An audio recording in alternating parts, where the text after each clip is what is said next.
لا اکراه فی الدین. به اسم اسلام مزاحم ناموس مردم نشوید.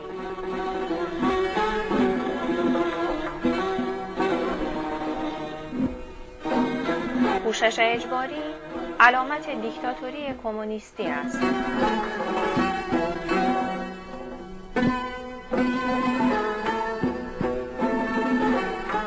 مرحله چهارم طرح ارتقاء امنیت اجتماعی، مبارزه با مزاحمین نوامیس.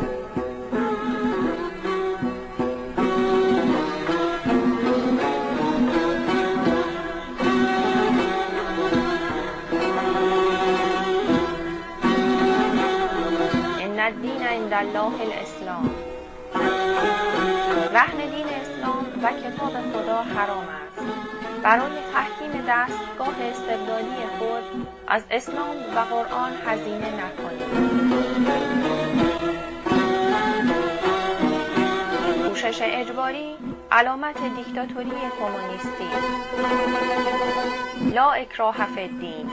هیچ آیه‌ای در قرآن راجع به اجبار زنان به حجاب نیست.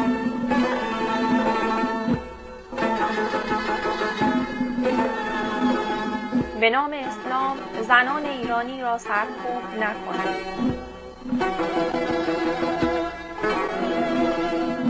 اجبار به حجاب مخالف اسلام است. مزاحم زنان نشوید.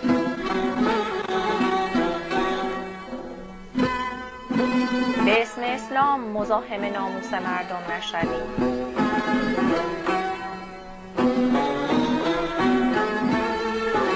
میزان اسلام کتاب خداست.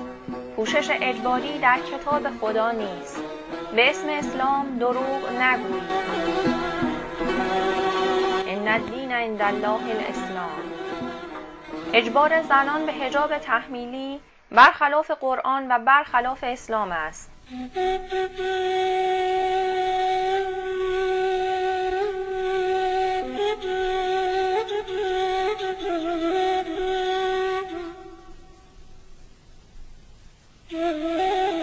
میزان اسلام کتاب خداست. به قرآن خدا و به اسم اسلام بهتان نزنید. اجبار به حجاب در قرآن نیست.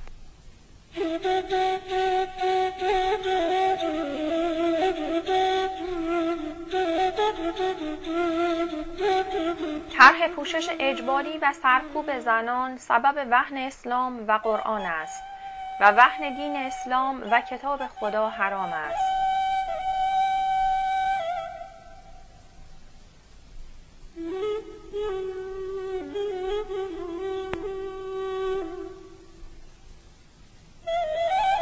از ماسک اسلام برای مخفی کردن دستگاه استالینی خود استفاده نکنید و به اسم اسلام مزاحم آزادی مردم نشوید.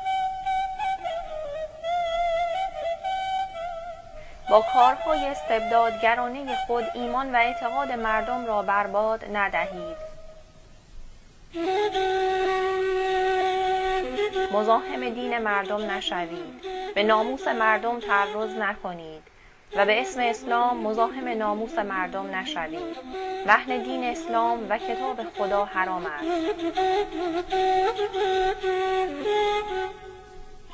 سنگسار و تحمیل پوشش اجباری به زنان سبب وهن اسلام می شود.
دشواری به زنان سبب وهن اسلام است و وهن دین اسلام و کتاب خدا حرام است.